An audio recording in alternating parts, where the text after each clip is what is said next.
ನಮ್ಮ ಪ್ರೀತಿಯ ಸುಬ್ರಹ್ಮಣ್ಯ ಎಷ್ಟು ತೊಗೊಂಡಿದ್ದಾರೆ ಗೊತ್ತಾ? 625ಕ್ಕೆ 622.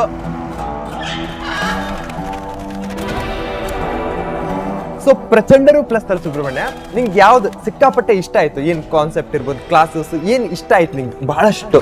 ಸರ್ ಟೀಚರ್ಸ್ ಇಷ್ಟ ಆದ್ರು. ಪರೀಕ್ಷೆ ನಮ್ಮಮ್ಮ 22 May first day of school tuition ಬೇಕು ಅಂತ ಹೇಳ್ತಿದ್ರು. ನನಗೆ ಟ್ಯೂಷನ್ ಇಷ್ಟ ಇಲ್ಲ, ಔಟ್ಸೈಡ್ ಟ್ಯೂಷನ್. ಅದಕ್ಕೆ ಅವರೇ ಯೂಟ್ಯೂಬಲ್ಲಿ ಪರೀಕ್ಷೆ ಹುಡ್ಕಿದ್ರು. ಮ್ಯಾಮ್ ನಿಮ್ಮದು ಲೈಫ್ ಪ್ರೊಸೆಸಸ್ ವಿಡಿಯೋ ಫಸ್ಟ್ ನಾನು ನೋಡಿದ್ದೆ. ಪ್ರಚಂಡರು ಪ್ಲಸ್ ತುಂಬ ಹೆಲ್ಪ್ ಮಾಡ್ತು. ಈಗ ನಾರ್ಮಲ್ ಟ್ಯೂಷನ್ ಅಂದರೆ ನಮಗೆ ಫ್ರೀ ಟೈಮೇ ಸಿಗಲ್ಲ. ಪ್ರಚಂಡರು ಪ್ಲಸ್ 6 o'clock ಇಂದ 9:30 ಅಷ್ಟೋ ತನಕ ನಾವು ಏನಾದರೂ ಮಾಡ್ಬೋದು. ನಿಂಗೆ ಫ್ರ್ಯಾಂಕ್ ಆಗಿ ಮನ್ಸಿಗೆ ಏನ್ ಬರುತ್ತೆ ಹೇಳೋ? ಪರೀಕ್ಷೆನ ಅವರು ಓದ್ಬೋದಾ? ಎಸ್ ಸರ್, ಡೆಫಿನೆಟ್ಲಿ ಓದ್ಬೋದು ಸರ್. ಅದರಿಂದ ಈಗ ನಾವು ಸ್ಕೂಲಲ್ಲಿ ಕಲ್ತಿದ್ದು ರಿವೈಸ್ ಆಗುತ್ತೆ. ಸೊ ಅದು ಬೇಸಿಕ್ಸ್ನೆಲ್ಲ ಸ್ಟ್ರಾಂಗ್ ಮಾಡ್ಕೋಬೋದು.